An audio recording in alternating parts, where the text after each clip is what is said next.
Hi everyone, I am Shashikala Kanodia and you are watching जोश legal knowledge. और आज के इस वीडियो के अंदर हम जो डिस्कशन करेंगे वो करेंगे यूपी रेवेन्यू कोड 2006 के बारे में। इसमें हम पहले इसका ऑब्जेक्टिव देखेंगे और कुछ सेक्शन देखेंगे इसका। तो स्टार्ट करते हैं। यूपी रेवेन्यू कोड 2006 जो है, सबसे पहले इसमें ये बताया गया है, ये 2012 का एक एक्ट है। इसको 2012 के अंदर आप ये बोल सकते हो एसेंट मिली थी। तो मैंने यहाँ पर लिखा हुआ है, इसको एसेंट कब मिली थी? 29 नवंबर 2012।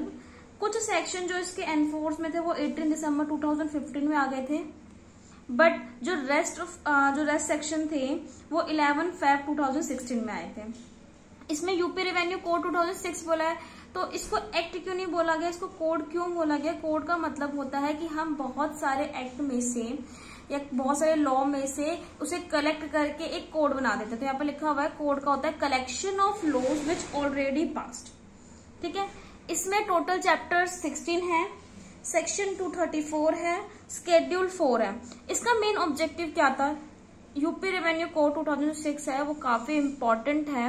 अगर आप यूपी की जुडिशरी में एग्जाम दोगे यूपी जुडिशरी का, उसके अंदर ये सिलेबस आएगा, और वैसे लॉ के पर्पज से भी बहुत इंपॉर्टेंट है।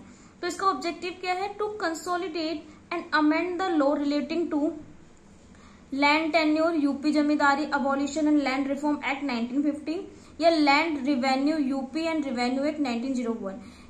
कंसोलिडेट का मतलब होता है यूनिफाई। मतलब इसका मेन ऑब्जेक्टिव है कि हम ना कुछ जैसे कि यूपी जमींदारी एक एक्ट, अबॉलिशन एक एक्ट आया था, और एक रिवेन्यू एक्ट 1901 था। तो इनको क्या क्या इनको अमेंड किया गया, इसमें चेंजेस करके एक कंसोलिडेटेड, एक यूनिफाई, मतलब एक सिंगल एक्ट बना दिया गया, एक सिंगल कोड बना दिया गया। तो उसका मेन ऑब्जेक्टिव यही था कि हमारे पास, जैसे कि यहाँ पर बोला ना, land tenure, right to land का जो राइट होता है, या रिवेन्यू को कैसे कलेक्ट किया जाएगा, ये सब अलग अलग था। तो इसको एक कंसोलिडेट, एक यूनिफाई कोड देने के लिए यूपी रेवेन्यू कोड को बनाया गया। सेकेंड ऑब्जेक्टिव था to simplify the legal rules procedure of revenue matter. और इसके जो रेवेन्यू कोड 2006 के अंदर जो भी रूल्स एंड रेगुलेशन दिए वो काफी सिंपली वे में दे रखे हैं। To speed up the disposal of revenue case by the creating revenue code. और इनके केसेस को, जो रेवेन्यू से रिलेटेड कोई भी केसेस आते हैं, उनके लिए भी रेवेन्यू कोड्स बनाया गया, ताकि जो भी मैटर है वो जल्दी से जल्दी डिस्पोजल हो जाए। अब इसमें इसका जो सेक्शन है 1 है, वो बताता है, section 1 says that short title extent of commencement. इसमें क्या है, जो ये एक्ट है, इस एक्ट को क्या बोलेंगे? यूपी रेवेन्यू कोड 2006 बोलेंगे। और ये एक्सटेंड कहाँ होगा? ये एक्सटेंड ओनली उत्तर प्रदेश के अंदर होगा, क्योंकि यूपी रेवेन्यू कोड है 2006, तो हम होल ऑफ इंडिया में तो एप्लीकेबल नहीं करेंगे। सेक्शन 2 जो है वो बताता है एप्लीकेबिलिटी ऑफ द कोड। इस कोड की एप्लीकेबिलिटी क्या है? तो देखो यहाँ पर सेक्शन 8, चैप्टर 8 और चैप्टर 9 में एक एक्सेप्शन दे रखी है। मैं आपको चैप्टर 8 और चैप्टर 9 बता देती हूँ क्या है। चैप्टर 8 जो हमारा है वो है management of land and other property by gram panchayat और अदर लोकल अथॉरिटी। और चैप्टर 9 है हमारा टेन्योर्स। जो ये 2 चैप्टर है ना, ये इन 2 चैप्टरों को छोड़ के सारे प्रोविजंस, और भी जो बाकी जो 16 चैप्टर में 2 चैप्टर आपने हटा दिए, तो 14 चैप्टर जो भी है वो पूरे उत्तर प्रदेश में एप्लीकेबल होगा। बट ये 2 चैप्टर उत्तर प्रदेश में एप्लीकेबल नहीं होगा, और ये एप्लीकेबल तब होगा उस एरिया के अंदर जब हमारे स्केड्यूल 1 के अंदर इस चीज को बताया गया है। तो chapter 8 and 9 are applicable only to such areas where the enactment as specified schedule 1 are applicable.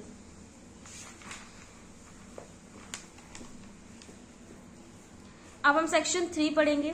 Section 4 जो है वो डेफिनेशन क्लोज है, उसको एक मैं अलग से वीडियो बनाऊंगी। इसमें मैंने कुछ जो हमारे इंपॉर्टेंट सेक्शन है मैंने वो बताया, क्योंकि डेफिनेशन क्लोज का एक पर्टिकुलर वीडियो कंप्लीट होगा, क्योंकि काफी लेंथी वो वीडियो होगा।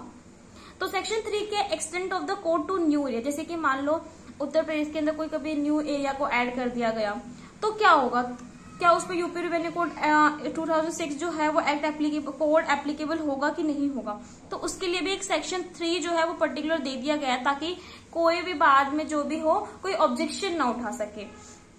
After the commencement of the code, if new areas are added to the territory of UP, अगर कमेंसमेंट के बाद एक न्यू एरिया जब ऐड कर दिया गया यूपी के अंदर, तो स्टेट गवर्नमेंट ऑफ यूपी में ऑल्सो नोटिफाई, अमेंड और ऑल्टर सच अबव नोटिफिकेशन। तो क्या कर सकते हैं, स्टेट गवर्नमेंट है पावर कि वो नोटिफाई कर दे कि उसने किसको अमेंड किया है या ऑल्टर किया है, तो ये नोटिफिकेशन ऑफिशियल गैजेट के अंदर से पब्लिश करना होगा।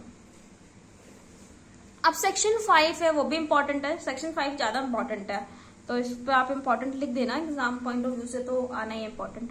सेक्शन 5 जो है वो division of state into revenue areas. अब जैसे कि स्टेट है, स्टेट हमारा यूपी है, यूपी को कैसे डिवाइड किया गया है रेवेन्यू एरियाज के अंदर, वो पढ़ेंगे। तो जो स्टेट है हमारी यूपी, इसको डिवाइड किया गया है रेवेन्यू एरियाज के अंदर। सबसे पहले डिवीजन किया गया है, स्टेट ऑफ यूपी के अंदर डिवीजन आते हैं पहले। तो टोटल 18 डिवीजन है हमारे यूपी के अंदर, जिसको हम मंडल बोलते हैं, आपने मंडल हिंदी में सुना होगा। अब एक डिवीजन के अंदर, ईच डिवीजन के अंदर 2 और 2 से ज्यादा डिस्ट्रिक्ट आते हैं। जैसे कि स्टेट हो गया, फिर डिवीजन हो गया, उसके बाद एक डिवीजन के अंदर पर्टिकुलर 2 और 2 से ज्यादा डिस्ट्रिक्ट आते हैं। तो टोटल 18 डिवीजन है हमारा, तो उसके अकॉर्डिंग आप लगा सकते हैं। फिर एक डिस्ट्रिक्ट के अंदर, यहाँ पर ईच डिस्ट्रिक्ट के अंदर बोला है, ईच डिस्ट्रिक्ट के अंदर 2 और मोर तहसील्स आते हैं। ईच डिस्ट्रिक्ट के अंदर 2 और मोर तहसील्स आते हैं। ऐसे ईच तहसील के अंदर 1 और मोर जो है परगनाज आते हैं, और ईच परगनाज के अंदर 2 और मोर विलेजेस आते हैं।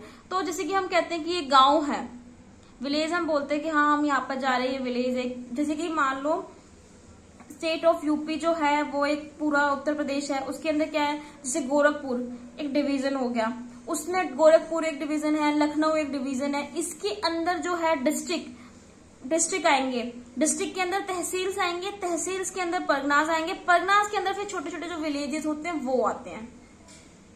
तो अब हम करते हैं सेक्शन 6। सेक्शन 6 भी काफी इंपॉर्टेंट है। अब सेक्शन 5 तो हमने पढ़ लिया कि कौन से कैसे कैसे आएगा, यूपी को हम कैसे रेवेन्यू एरिया के अंदर डिवाइड करेंगे। अब हम क्या पढ़ेंगे कि रेवेन्यू एरिया को कॉन्स्टिट्यूशन कैसे मिली, कैसे इसको फॉर्मुलेट किया गया, कैसे बनाया गया। तो हम पढ़ते हैं, स्टेट गवर्नमेंट के पास सबसे पहले पावर होती है, सेंट्रल गवर्नमेंट के पास पावर नहीं होती है। स्टेट गवर्नमेंट में specify district which constitute division, मतलब जो स्टेट गवर्नमेंट है वो बताएगा कि जो डिस्ट्रिक्ट्स है, कौन कौन से डिस्ट्रिक्ट हम डिवीजन के अंदर ऐड करेंगे, या आप ये बोल सकते हो कि कौन कौन से डिस्ट्रिक्ट डिवीजन के अंदर आएंगे। तहसील्स कौन कौन से डिस्ट्रिक्ट के अंदर आएंगे, विलेजेस कौन से तहसील के अंदर आएंगे। तो ये सब चीज हमने सेक्शन 5 में ही पढ़ा था। क्या पढ़ा था हमने सेक्शन 5 में? सेक्शन 5 में हमने पहले पढ़ा था यूपी, एक यूपी एक हमारा स्टेट है, फिर डिवीजन आ गया, फिर डिस्ट्रिक्ट आ गया, फिर क्या आया था, फिर डिस्ट्रिक्ट है, फिर तहसील है, परगनाज था, फिर विलेज आया था। तो ऐसे ये भी है। अब इसका जो सब क्लोज 2 है वो यूं कहता है, जैसे कि मान लो कभी स्टेट गवर्नमेंट ने ऑल्टर कर दिया, कोई चेंज कर दिया किसी रेवेन्यू एरिया में, तो वो कैसे होगा। जैसे कि स्टेट गवर्नमेंट में alter the limits of any revenue area by, किसके मतलब क्या कारण है कि जिससे रेवेन्यू एरिया का लिमिट चेंज हो गया। तो उसने क्या पता अमलगमेशन हो गया हो। अमलगमेशन हमने कंपनी लोग के अंदर बहुत अच्छे से पढ़ा था कि 2 और 2 कंपनी को लेके एक बड़ी कंपनी बनाना। तो ऐसे यहाँ पर क्या है, 2 और 2 से ज्यादा मतलब 1 और 2 विलेजों को लेकर, 2 और 2 से ज्यादा विलेजों को लेकर एक अलग सा विलेज बना देना, थर्ड विलेज बनाना, या उसको डिस्ट्रिक्ट में चेंज करना, या उसको परगनाज में चेंज करना, तहसील में चेंज करना। तो ये जो है वो अमलगमेशन था। रीएडजस्टमेंट क्या था? रीएडजस्टमेंट जैसे कि मैंने कोई बाउंड्रीज कर दी, दो जैसे कि यहाँ पर पूरा यूपी है, यूपी के अंदर डिवीजन थे, डिवीजन के अंदर मैंने इस वाले डिवीजन को ना थोड़ा सा और मैं यहाँ ले गई, तो रीएडजस्टमेंट कर दिया, मैंने थोड़ा चेंज कर दिया। और नेम ऑल्ट्रेशन मतलब मैंने स्टेट गवर्नमेंट के पास पावर होती है वो कि किसी भी स्टेट, जो भी स्टेट यूपी के अंदर कुछ भी है उसको ऑल्टर कर सकती है। जैसे कि आपने सुना था इलाहाबाद को प्रयागराज कर दिया गया। तो और भी बहुत सारी चीजें ऐसी हैं, बहुत सारे अभी भी डिस्प्यूट उठ रहे हैं कि इसको हमें ये करना चाहिए, इसको हमें ये करना चाहिए, वो तो अलग मैटर है। बट नेम ऑल्ट्रेशन कर सकते हैं, स्टेट गवर्नमेंट के पास पावर होती है। अब स्टेट गवर्नमेंट क्या करेगी, इसको पब्लिश करेगी। उसने कुछ भी ऑल्टर किया उसको ऑब्वियसली उसको पब्लिश करना होगा, क्योंकि सामने वाला पर्सन ऑब्जेक्शन रेज ना कर दे। और वो इनवाइट करेगा कि हाँ, जैसे कि मान लो मैंने एक मैं कह रही हूँ जैसे कि अभी यूपी के जो हमारे सीएम है योगी आदित्यनाथ हैं, उनकी गवर्नमेंट है, उनकी जो गवर्नमेंट है उन्होंने क्या किया, उन्होंने कुछ जैसे कि 2 से ज्यादा विलेज को डिस्ट्रिक्ट में चेंज कर दिया, तहसील में भी ना डिस्ट्रिक्ट में चेंज कर दिया। तो उनको ये पब्लिश करना होगा, पब्लिश ऑफिशियल गैजेट के अंदर ही होगा। ताकि जो ऑब्जेक्शन लोग रेज करते हैं वो ऑब्जेक्शन रेज ना करें। और जब ये चेंज कर देगा तो जो लोग ऑब्जेक्शन उठाएंगे तो उनका जो प्रपोजल ये एक्सेप्ट करे और उनको आंसर करे कि मैंने ये क्यों किया, क्या कारण था करने का, तो ये मतलब स्टेट गवर्नमेंट को बताना होगा। अब थर्ड क्लॉज में क्या बोलता है, कलेक्टर में arrange the village in tehsil into लेखपाल। जो कलेक्टर है वो क्या करेगा, वो विलेज को तहसील, जो विलेज है हमारे तहसील के अंदर, उनको लेखपाल सर्कल में करेगा। देखो हमें यूपी रेवेन्यू कोड के अंदर 2 सर्कल पढ़ने हैं। एक तो लेखपाल सर्कल होता है और एक होता है रेवेन्यू इंस्पेक्टर सर्कल, मतलब 2 होता है, एक ये और एक ये होता है। तो अब लेखपाल सर्कल के अंदर क्या, जो तहसील है वो लेखपाल सर्कल के अंदर इंक्लूड होंगे, और लेखपाल सर्कल किस किस रेवेन्यू इंस्पेक्टर सर्कल के अंदर इंक्लूड होंगे ये जो है वो कलेक्टर अरेंज करेगा। यहाँ पर ये नहीं बोला है कि तहसील मतलब 5 तहसील रेवेन्यू उसके अंदर जाएगी, कितनी जाएगी, यहाँ पर सारी जो पावर है वो कलेक्टर के हाथ में। तो कलेक्टर के हाथ में पावर है कि वो क्या करेगी, वो अरेंज करेगी कि विलेज, जैसे कि जो हमारे विलेज जो हमारे तहसील के अंदर होते हैं, या तहसील को किस लेखपाल सर्कल में करना है, और जो लेखपाल सर्कल हमने किया वो किस किस रेवेन्यू इंस्पेक्टर सर्कल के अंदर आएंगे। एंड स्पेसिफाई करेगी कि जो हेडक्वार्टर है, जैसे कि रेवेन्यू इंस्पेक्टर का जो भी हेडक्वार्टर है वो कहाँ पर होगा, कितने सर्कल के अंदर होगा, ये सब उसके अंदर बताया जाएगा। अब फोर्थ इसका क्लोज क्या बोलता है, फोर्थ क्लोज ये बोलता है डिवीजन जो है और डिस्ट्रिक्ट, जो हमने पढ़ा था डिवीजन, डिस्ट्रिक्ट, तहसील, परगनास, रेवेन्यू इंस्पेक्टर सर्कल, लेखपाल सर्कल और विलेज, अभी तक हमने यही सब चीज पढ़ी है। ये एग्जिस्ट करती है इस कोड के द्वारा, commencement of this code, until जब तक करती है जब तक कोई ऑल्टर ना कर दिया जाए, alter any revenue area specified under this section, इस सेक्शन के अंदर या इस कोड के अंदर कोई भी ऑल्टर ना हो, तब तक जो भी हमारे ये तहसील डिस्ट्रिक्ट है ये एग्जिस्ट करेंगे। जैसे कि मान लो अभी मैंने आपको बताया था डिवीजन 18 है, अब यूपी ने 19 डिवीजन कर दिया, तो ऑल्टर कर दिया ना, तो ऑल्टर जब करेगा तो उसको अमेंडमेंट के थ्रू उसको इसमें ऐड किया जाएगा, तो एग्जिस्ट होना चाहिए इसके अंदर। तो आई होप आपको वीडियो अच्छी लगी। अगर आपको वीडियो अच्छी लगी तो प्लीज इसे लाइक करिए, कमेंट करिए, शेयर करें अपने फ्रेंडों के साथ, और मैं यूपी रेवेन्यू कोड के और भी वीडियोस को कंटिन्यू लेकर आऊंगी। Thank you.